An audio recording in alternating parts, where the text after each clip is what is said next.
गोकुल गांव के एक सुदूर कोने में एक बूढ़ा कुम्हार रहता था। नाम था रघुनाथ।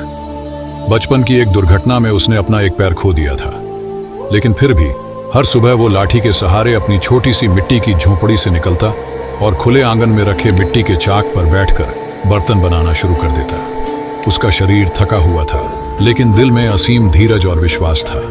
पास ही एक छोटी लकड़ी की चौकी पर नन्हे कृष्ण की एक मिट्टी की मूर्ति रखी रहती थी। वह काम करते करते उसी से बातें करता जैसे कोई अपना हो। गांव के बच्चे कभी कभी आकर चिढ़ाते, देखो एक पैर वाला बाबा फिर चाक घुमा रहा है। पर रघुनाथ मुस्कुराकर कहता, मिट्टी जब प्रेम से गूंथो तो ईश्वर भी हाथ बटाते हैं। एक दिन गांव में मेला लगा। सारे बच्चे, जवान, बूढ़े सब मेले में चले गए। रघुनाथ अपने आंगन में अकेला था। वह चुपचाप चाक चला रहा था। मिट्टी के एक अधूरे कुल्हड़ को देखते हुए उसने हल्के स्वर में कहा, कन्हैया, कभी तू भी मेरे पास आकर ये चाक घुमा देना, मेरी थकान मिट जाएगी। हवा एकदम थम गई। फिर एक ठंडी बयार चली। रघुनाथ ने सिर उठाया और देखा, उसके सामने खड़ा था एक छोटा बालक। नीले पीले वस्त्र, सिर पर मोर पंख, हाथ में बांसुरी और आंखों में अनोखी चमक। बाबा, बालक बोला, आज चाक में चलाऊंगा, तुम बस मिट्टी चढ़ाते रहो। रघुनाथ के हाथ कांप गए। वह कुछ बोले बिना बस उसे देखता रहा, जैसे वर्षों का सूना जीवन एक क्षण में भर उठा हो। कृष्ण मुस्कुराए और बोले, तू एक पैर से भी हिम्मत नहीं हारा, अब चाक मेरी उंगलियों से घूमेगा। उस दिन रघुनाथ के बनाए बर्तन पहले से भी सुंदर निकले। गांव लौटते हुए लोग रुक रुक कर देखते, बाबा, ये बर्तन तो जैसे किसी कलाकार ने बनाए हैं। रघुनाथ ने अपनी आंखें आसमान की ओर उठाईं और धीमे से कहा, अब मैं अकेला नहीं बनाता, अब मेरे साथ कन्हैया भी चाक घुमाते हैं। रघुनाथ की उस अनोखी घटना की बात जब कन्हैया ने उसका चाक घुमाया, गांव में आग की तरह फैल गई। लोग उसके आंगन में उमड़ने लगे, कोई बर्तन खरीदने के बहाने तो कोई उस बालक की कहानी सुनने। रघुनाथ हर किसी को कहता, मेरे कन्हैया ने चाक घुमाया, उसी की कृपा है। कुछ हंसते, कुछ श्रद्धा से सिर झुकाते। पर धनी सेठ हरिया को यह बात हजम नहीं हुई। उसने तंज कसते हुए कहा, बूढ़े, ये ढोंग है, कोई कन्हैया नहीं आता। तूने बर्तन बनाए, अब कहानियां गढ़ रहा है। रघुनाथ ने शांत स्वर में जवाब दिया, सेठ, मिट्टी को प्रेम से गूंथो तो सत्य दिख जाता है। हरिया ने ठहाका लगाया और बोला, अच्छा, चुनौती देता हूं, अगली पूर्णिमा तक ऐसा बर्तन बना जो कोई न देखा हो। अगर बना तो 100 स्वर्ण मुद्राएं दूंगा, वरना कन्हैया की बात छोड़ देना। रघुनाथ ने मुस्कुराकर चुनौती स्वीकार की। उस रात अपनी झोंपड़ी में मिट्टी की मूर्ति की ओर देखकर बोला, कन्हैया, तेरा सहारा है। अगले दिन से वह मेहनत से चाक चलाने लगा, पर उसका बूढ़ा शरीर और एक पैर थकने लगे। वह दिन रात मिट्टी गूंथता, पर कुछ अनोखा नहीं बन पा रहा था। पूर्णिमा नजदीक थी और हरिया की बातें गांव में जोर पकड़ रही थीं। पूर्णिमा की पूर्व संध्या पर रघुनाथ थककर चाक के पास सो गया। सपने में कन्हैया आए, हंसते हुए बोले, बाबा, मिट्टी को मेरी बांसुरी की धुन दे दे। रघुनाथ ने आंखें खोली तो चाक धीरे धीरे घूम रहा था। उसने मिट्टी उठाई और अपनी भक्ति उड़ेल दी। सुबह आंगन में एक घड़ा रखा था। मोर पंख, बांसुरी और राधा कृष्ण की लीलाएं उकेरी थी। हरिया अवाक रह गया, बोला, यह साधारण कुम्हार का काम नहीं।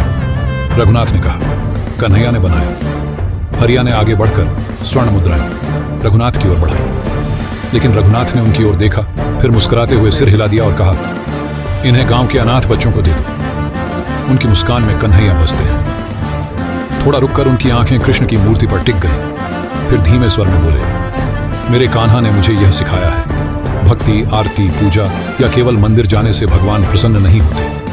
ईश्वर तब प्रसन्न होते हैं जब कोई व्यक्ति अपने हर कार्य को श्रद्धा, ईमानदारी और समर्पण के साथ करता है। ऐसा कर्म फिर केवल काम नहीं रहता, वह एक पूजा बन जाता है। और ऐसे कर्मशील, निस्वार्थ हृदय को देखकर ईश्वर मुस्कुराते हैं और हर संभव उसकी सहायता के लिए तत्पर हो जाते हैं, क्योंकि उन्हें दिखावे की नहीं, निर्मलता और समर्पण की जरूरत होती है। रघुनाथ की निस्वार्थता और कन्हैया की कथा ने गांव में एक नई लहर पैदा कर दी थी। हरिया, जो पहले रघुनाथ का मजाक उड़ाता था, अब उसके सामने नतमस्तक था।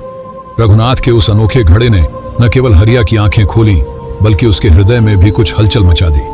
वह रात रात भर सोचता, मैंने धन तो बहुत कमाया, पर क्या कभी किसी के लिए कुछ ऐसा किया जो कन्हैया को प्रसन्न करे। एक सुबह हरिया रघुनाथ की झोंपड़ी में पहुंचा। उसका चेहरा गंभीर था और हाथ में एक थैली थी। रघुनाथ ने उसे बैठने का इशारा किया। हरिया ने धीमे स्वर में कहा, दादा, तूने मुझे सिखाया कि सच्चा धन वह है जो दूसरों की भलाई में लगे। मैं उन अनाथ बच्चों के लिए कुछ करना चाहता हूं जिनके लिए तूने मेरी स्वर्ण मुद्राएं ठुकराई थी। मैं उनके लिए एक छोटा सा आश्रम बनवाना चाहता हूँ, जहां वे पढ़ लिख सकें, मिट्टी से बर्तन बना सकें और कन्हैया की भक्ति सीख सकें। रघुनाथ की आंखें चमक उठी। उन्होंने कहा, सेठ, यह कन्हैया की प्रेरणा है, पर याद रखना, आश्रम केवल ईंट और गारे का नहीं, प्रेम और समर्पण का होना चाहिए। हरिया ने सिर झुकाया और बोला, मुझे रास्ता दिखा दो दादा। अगले ही दिन हरिया ने गांव के पंचों को बुलाया और अपनी योजना बताई। उसने अपनी जमीन का एक टुकड़ा आश्रम के लिए दान कर दिया। गांव वाले हैरान थे। हरिया, जो कभी एक पैसे की भीख नहीं देता था, आज इतना बड़ा काम करने जा रहा था। रघुनाथ ने आश्रम की नींव रखने का जिम्मा लिया। बच्चों ने मिलकर मिट्टी के छोटे छोटे दिए बनाए और उस दिन गांव में उत्सव सा माहौल था। आश्रम बनकर तैयार हुआ। उसका नाम रखा गया कन्हैया का आंगन। वहां अनाथ बच्चे रहने लगे। रघुनाथ उन्हें मिट्टी की कला सिखाते और हरिया उनके लिए किताबें और कपड़े लाता। गांव की औरतें बच्चों को खाना बनाने में मदद करती। एक बच्ची, राधा, ने आश्रम के आंगन में मिट्टी से कन्हैया की छोटी सी मूर्ति बनाई, जो बहुत ही आकर्षक थी। एक पूर्णिमा की रात आश्रम में मेला लगा। बच्चों ने अपने बनाए बर्तनों की प्रदर्शनी सजाई। हरिया ने देखा कि गांव वाले न केवल बर्तन खरीद रहे थे, बल्कि बच्चों की हंसी और मेहनत की तारीफ भी कर रहे थे। उसकी आंखें नम हो गईं। वह रघुनाथ के पास गया और बोला, दादा, आज मैंने कन्हैया को देख लिया। वे इन बच्चों की मुस्कान में हैं, इस आश्रम की मिट्टी में हैं। उसने कहा कि मैंने यह अनुभव किया कि ईश्वर वहां नहीं जहां घंटियां गूंजती हैं और मंत्र पढ़े जाते हैं, बल्कि वहां है जहां नन्ही आंखों में सपने पलते हैं और मेहनतकश हाथों में श्रद्धा की महक बसती है। कन्हैया का आंगन अब गांव की शान बन चुका था। दूर दूर से लोग यहाँ आते, बच्चों के बनाए मिट्टी के बर्तनों को देखते और उनकी मेहनत की सराहना करते। आश्रम की दीवारों पर राधा और अन्य बच्चों की बनाई मूर्तियां और दिए अब गांव की पहचान बन गए थे। एक शाम जब रघुनाथ की नजर राधा पर पड़ी, वह चुपके से एक कोने में बैठकर कुछ गुनगुना रही थी। वह उसके पास आकर बोले, बेटी, क्या गीत गा रही हो? दादाजी, यह कन्हैया का भजन है। मेरी माँ मुझे सिखाती थी, पर अब तो कोई सुनने वाला नहीं। रघुनाथ का मन भर आया। उन्होंने राधा का सिर सहलाया और बोले, बेटी, कन्हैया तो हमेशा सुनते हैं, और अब यह आश्रम तेरा घर है, यहाँ तेरा गीत हर कोई सुनेगा। उसी रात रघुनाथ ने हरिया और गांव के कुछ बुजुर्गों को बुलवाया। उन्होंने कहा, राधा का गीत सुनकर मुझे लगा कि हमें यहाँ संगीत, नृत्य और भक्ति का माहौल भी बनाना चाहिए। दादा, मैं शहर से एक संगीत गुरु को बुलवाता हूँ, और हाँ, बच्चों के लिए बांसुरी और तबले का इंतजाम भी करवाऊंगा। और मैं इन बच्चों को कन्हैया की कथाएं सुनाऊंगी। उनकी भक्ति से इनका मन और मजबूत होगा। अगले कुछ हफ्तों में कन्हैया के आंगन में नई रौनक आ गई। शहर से आए गुरुजी ने बच्चों को बांसुरी, हारमोनियम और नृत्य सिखाना शुरू किया। राधा की आवाज में जादू था। जब वह भजन गाती तो आश्रम का हर कोना कन्हैया की भक्ति में डूब जाता। एक बच्चा, गोपाल, बांसुरी इतनी सुंदर बजाता कि गांव वाले कहते, यह तो साक्षात कन्हैया की बांसुरी है। एक दिन गांव में खबर आई कि पास के शहर में एक बड़ा मेला लगने वाला है, जहां मिट्टी की कला और संगीत की प्रतियोगिता होगी। हरिया ने बच्चों को तैयार करने का जिम्मा लिया। रघुनाथ ने बच्चों को मिट्टी से कन्हैया की मूर्तियां और बर्तन बनाने में मदद की, जबकि गुरुजी ने राधा, गोपाल और अन्य बच्चों के साथ एक भक्ति संगीत का कार्यक्रम तैयार किया। मेले का दिन आया। कन्हैया के आंगन के बच्चे अपनी बनाई मूर्तियों और बर्तनों की प्रदर्शनी सजाकर तैयार थे। राधा ने मंच पर कन्हैया का भजन गाया और गोपाल ने बांसुरी की ऐसी तान छेड़ी कि पूरा पंडाल ठहर गया। दर्शकों की आंखें नम थीं और तालियों की गड़गड़ाहट गूंज रही थी। आश्रम के बच्चों ने न केवल मिट्टी की कला में पहला पुरस्कार जीता, बल्कि भक्ति संगीत में भी अव्वल रहे। मेले से लौटते वक्त हरिया ने रघुनाथ से कहा, दादा, मैंने कभी नहीं सोचा था कि मेरा धन ऐसा सुख दे सकता है। ये सब तुम्हारी प्रेरणा से हुआ। सेठ, ये मेरा काम नहीं, कन्हैया का चमत्कार है। ये बच्चे उनकी मुरली की तान है और ये आश्रम उनका आंगन। उस रात आश्रम में फिर से उत्सव हुआ। बच्चे नाच रहे थे, गा रहे थे और राधा की बनाई कन्हैया की मूर्ति के सामने दिए जल रहे थे। रघुनाथ चुपके से आंगन में बैठे कन्हैया की मूर्ति को निहार रहे थे। उनके मन में एक ही विचार था, जब तक कन्हैया का यह आंगन है, गांव का हर बच्चा मुस्कुराएगा। पूर्णिमा की रात आई।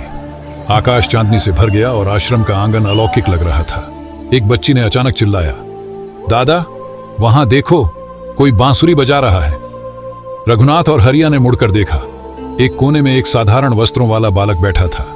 उसके हाथ में मिट्टी थी और वह उसी से एक बांसुरी लिए बालक की मूर्ति बना रहा था।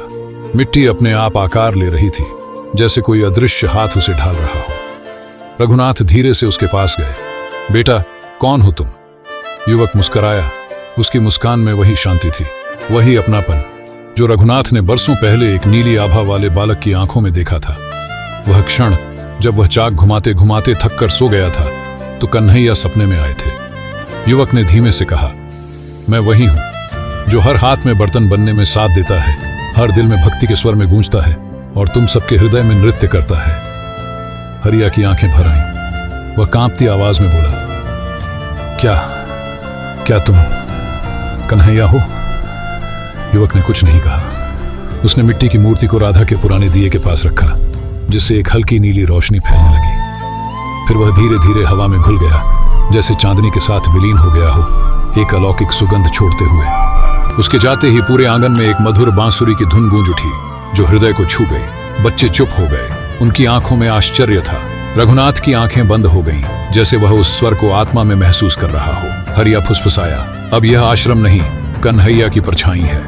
उस रात बच्चों ने सपना देखा, कन्हैया उन्हें बांसुरी बजाते दिखे, मुस्कुराते हुए कहते, मेरा आंगन तुम सबके साथ है। अगले दिन गांव ने निर्णय लिया कि हर पूर्णिमा को कन्हैया का उत्सव मनाया जाएगा। मिट्टी की कला, संगीत और भक्ति से भरा, जहां हर बच्चा कन्हैया की मुरली की तान बन सके।